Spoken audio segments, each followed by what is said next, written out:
Whether you can name every sail and rope in the rigging of this ship, or you barely have your sea legs, you've never sailed waters like these before. The vast, varied, and very dangerous Indian Ocean is where you will fight for fortune and infamy in Skull and Bones, alongside your friends, your allies you have yet to meet in co-op, and your enemies who you have yet to cross in combat. Every element of this expansive pirate fantasy has been crafted with care and creativity by Ubisoft teams around the world, and led by Ubisoft Singapore, who has captained the ship with a few guiding principles to ensure Skull and Bones is ready for you to take the helm. Our rallying cry is best naval combat game ever.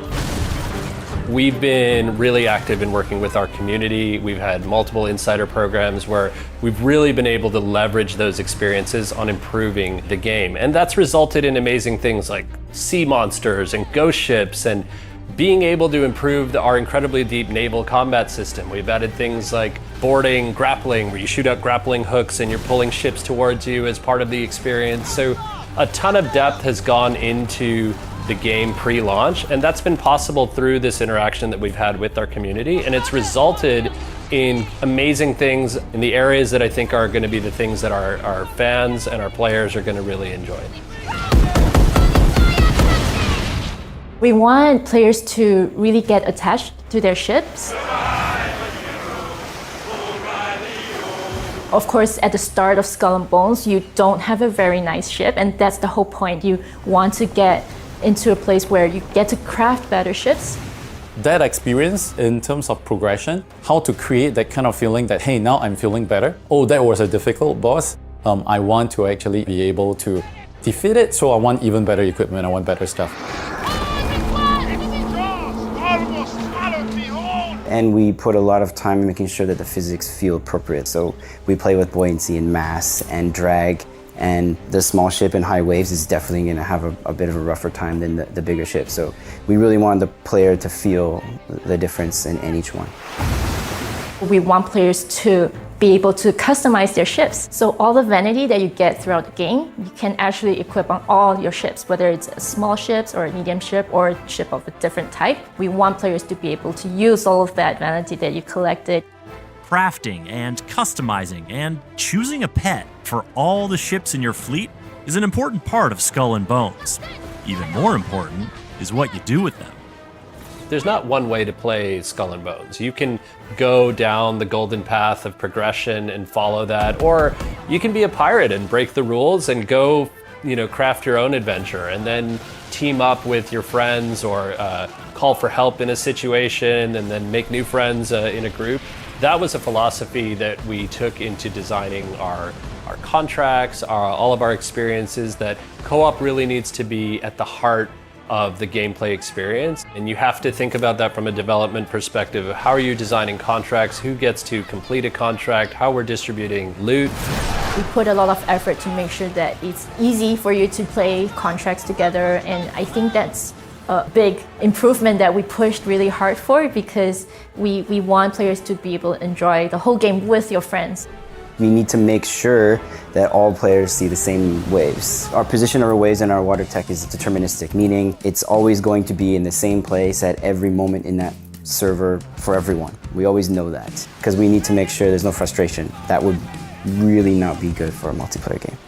We really wanted to push the way the environment interacts. We want the wind to create sprays, and we want particles coming off of shore waves, and Flores, our VFX artist, added bioluminescence to the water. And it looks the same during the day, but at night you get the glow. Everything you see in Skull and Bones has been created with you and your fellow privateers in mind. And you'll also notice the unique touch of Ubisoft Singapore, as they've taken cues from their community and found inspiration in making a game set so close to home. I think the moment we actually broke some of the shackles that we had to say like, hey, let's have sea monsters in, right? Community wants it. Let's have ghost ships in. We open up like the supernatural, and then suddenly you see that like the creative space, like for all the team members suddenly just expanded.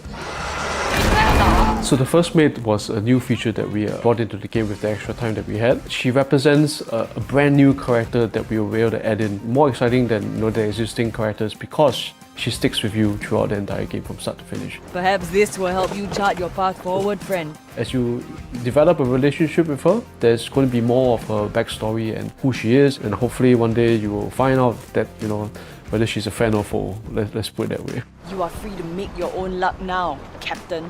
Captain, is it? One of the best parts about being lead studio in Singapore is the fact that we get to add our own little slice of identity to it. Not just from the shanties that are close to this region, but more in the case of our first mate.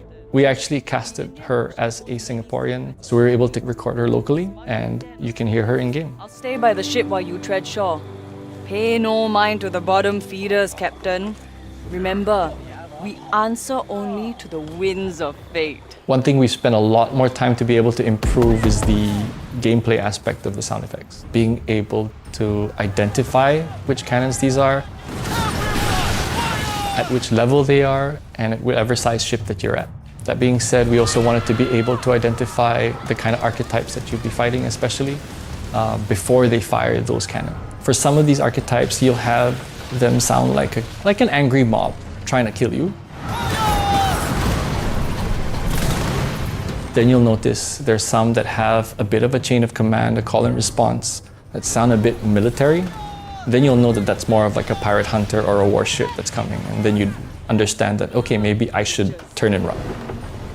Turn and run or stay and fight. You get to make the call when you download and play the Skull and Bones Open Beta for free from this Thursday, February 8th to Sunday, February 11th. Any progress you make, you'll keep when you play the full game. Skull and Bones Early Access begins on February 13th, and you can get in by joining Ubisoft Plus Premium or pre-ordering the Premium Edition of the game. The full launch is February 16th, as Skull and Bones unfurls its sails on PlayStation 5, Xbox Series X and S, and PC.